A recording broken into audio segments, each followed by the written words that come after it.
একজনের নাম ধর্মবুদ্ধি, আরেকজনের নাম পাপ বুদ্ধি। দুজনের খুব ভাব। ধর্মবুদ্ধি ছিল সৎ, পরিশ্রমী, সহজ সরল। পাপ বুদ্ধি, তার নামটাই তো পাপ, তাই সে ছিল অসৎ, ধূর্ত, মিথ্যেবাদী।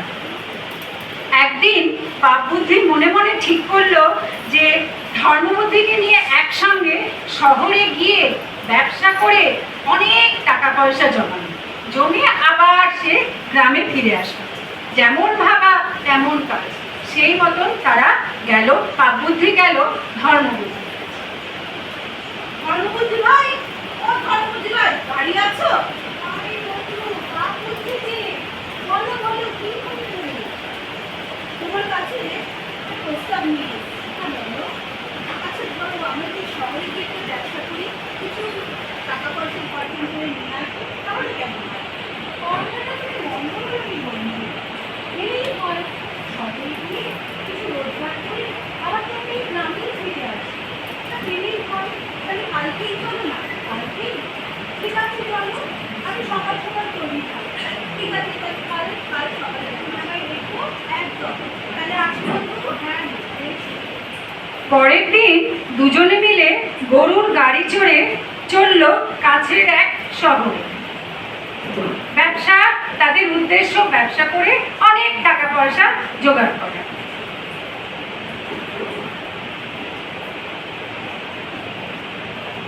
গ্রামের রাস্তায় তো গরুর গাড়ি না,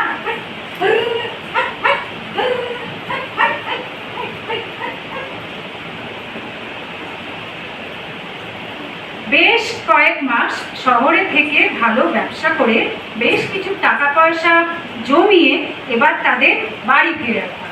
দুজনে আবার গরুর গাড়িতে গ্রামে ফিরছে। পাপ বুদ্ধির মনে তখন পাপ চিন্তা যে এত টাকা আমরা পেয়েছি, সব টাকা যদি ছলচাতুরি করে নিয়ে নিতে পারি।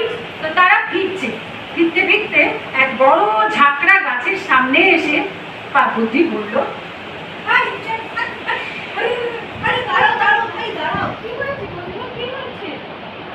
দেখো বন্ধু, এই যে বড় ছাতা গাছটা দেখছো, এখানে যদি বলে দিতে আমরা পুঁতে দিই, তাহলে কেমন হয়? বাড়িতে তো চুরির সম্ভাবনা থাকতে পারে না? আর তুমি মন্দ বলোনি বন্ধু, এতগুলো টাকা রাত বিরেতে যদি চোর আসে আমরা সামলাতে পারবো। তার চেয়ে বরং চলো এই গাছের নিচেই আমরা থেকে রাখি। ঠিক আছে, তুমি একটু মাটি করো।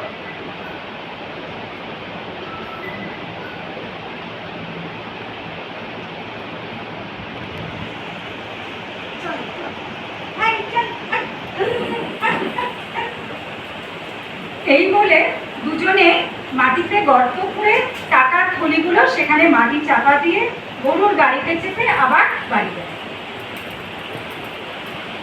সেই রাতেই অসৎ পাপ বুদ্ধি সবার অলক্ষ্যে রাতের অন্ধকারে আস্তে আস্তে নিঃশব্দে সেই গাছের পাশে গিয়ে মাটি খুঁড়ে তাদের রাখা টাকাটা, সমস্ত টাকা নিয়ে দিল একদম পিঠটানে। কেউ সেটা দেখতে পেল না।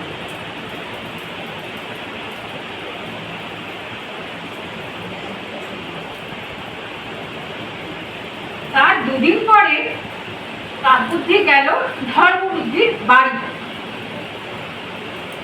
ধর্মবুদ্ধি ভাই, ও ধর্মবুদ্ধি ভাই, বাড়ি আছো? আর কি মনে করে? আমার সব টাকা শেষ হয়ে গেছে, তুমি চলো। কি কথা?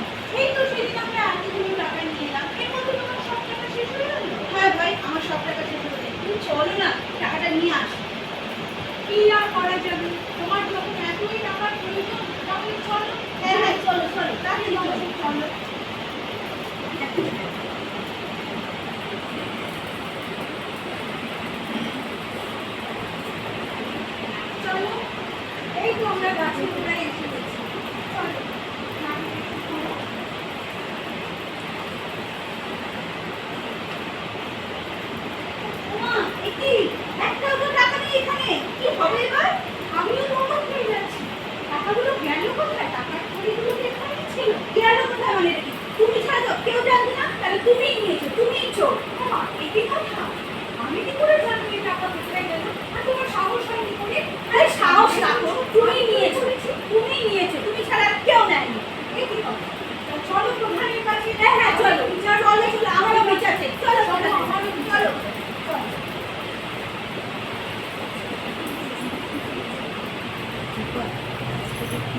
পরের দিন তারা গেল গ্রাম প্রধানের কাছে।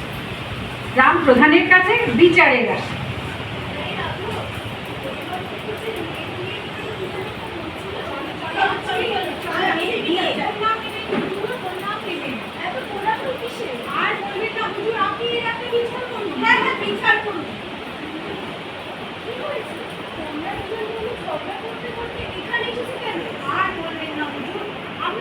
টাকা পয়সা রোজগারের জন্য দিয়েছিলাম সম্পদ, সেই টাকা এনে ওই যে গ্রামের গাছে বড় ছাঁটা গাছটা তার নিচে আমরা টাকা তুলে রেখেছি। আজকে গিয়ে দেখি সে টাকা উঠো, আর আপনি জানেন ও বলছে কিনা সেই টাকা আমি। হ্যাঁ হ্যাঁ, ওই দোষটাকে আপনি বলুন হুজুর, আমি বললাম ধর্ম বুদ্ধি, আমি ধর্ম নিয়ে চলি, আপনি এর বিচার করুন হুজুর, আপনি এর বিচার। হ্যাঁ হ্যাঁ, বিচার করুন, আবার বিচার চাই, আমারও বিচার। কিন্তু টাকাটা রেখেছো সেটা তো কেউ জানে না, আর সেটা তো কেউ দেখেও দেখেছে হুজুর দেখেছে, জানে ওই গাছ ভগবান দেখেছে, সে সব জানে। তাহলে ঠিক আছে, কাল সকালে আমরা সবাই মিলে ওই গাছের কাছে যাব, সব দেখে বুঝে তারপর বিচার। হ্যাঁ হ্যাঁ, কালকেই বিচার চাই, কালকেই বিচার। চলো সেদিনের মতন তারা তো বাড়ি ফিরল, কিন্তু অসৎ বাপুটি সেদিন রাত্রিরে আবার গেল তার আরেক অসৎ বন্ধু লভিরামের কাছে। লভিরাম তো ওরই বন্ধু, তার কাছে গিয়ে শেখাতে শিখিয়ে আসার জন্য সে গেল। লভিরাম, ও লভিরাম, বন্ধু বাড়ি আছো নাকি? আরে আমি পাপ। হ্যাঁ বলো, কি কাজ তোমার? আসলে বন্ধু, ধর্মবুদ্ধি কিছু টাকা আমি সরিয়েছি, সেই ব্যাপারেই তোমার কাছে আমার একটু সাহায্য চাই। আচ্ছা, তা কি সাহায্য একটু শুনি। কালকে হুজুর বিচার বসাবে, তিনি যখন বিচার দেবেন তখন তোমাকে গাছের পেছন থেকে বলতে হবে ধর্মবুদ্ধি টাকা দিয়ে, পারবে তো বন্ধু? এ এমন কি কাজ, এ তো আমি করতেই পারি, কিন্তু এই যে আমার কিন্তু বদলে টাকা চাই, সে ব্যাপারে তুমি নিশ্চিন্ত থাকো। তুমি যদি কাজটা করতে পারো বাড়ির স্মৃতি ভালোই পাবে। তাহলে আবার কি, যাও যাও নিশ্চিন্তে তুমি ঘরে যাও, তোমার কাজ হবে হয়ে গেছে। তাহলে চলি বন্ধু, যাও যাও। সেদিনকে বুঝিয়ে তারা তো বাড়ি ফিরল। পরের দিন বিচারের জন্য আবার সকালবেলা প্রধানের কাছে গেছে। প্রধানের কাছে প্রধান বসে আছে এবং তার সহকারী। প্রধানের সঙ্গী, পাপ বুদ্ধি, ধর্মবুদ্ধি সবাই এক জায়গায়। আর সেই জায়গাটা, সেই স্পটে তো যেতে হবে, নইলে বিচার কি করে হবে? সেখানে দেখে হুজুর বিচার করবেন। তো প্রধানের সহকারী,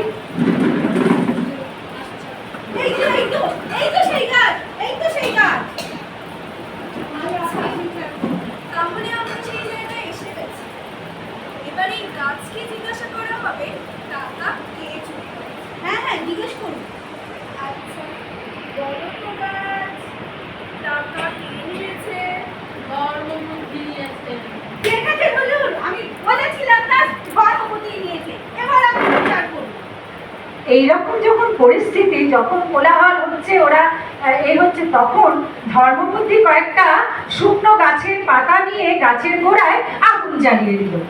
আর সেই আগুনের শিখা যখন উঠছে গরম তাপে, লভিরাম আর সহ্য করতে না পেরে বেরিয়ে এসছে।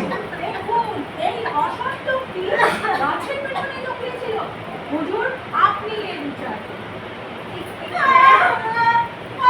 আমি সবই বুঝতে পেরেছি। সত্যের জয় হবে আর অসত্যের পরাজয়। এবার কি বিচার হবে? পাপ বুদ্ধির কঠিন সাজা হবে। হুজুর আমাকে শাস্তি দেবেন না, হুজুর দেবেন না। এই অসৎ কাজের সঙ্গ দেওয়ার জন্য এবার কঠিনতর সাজা হবে। আমি কি করলাম? আর ধর্মবুদ্ধি সব টাকা জয়, ধর্মের জয়, ধর্মের ফল বাতাসে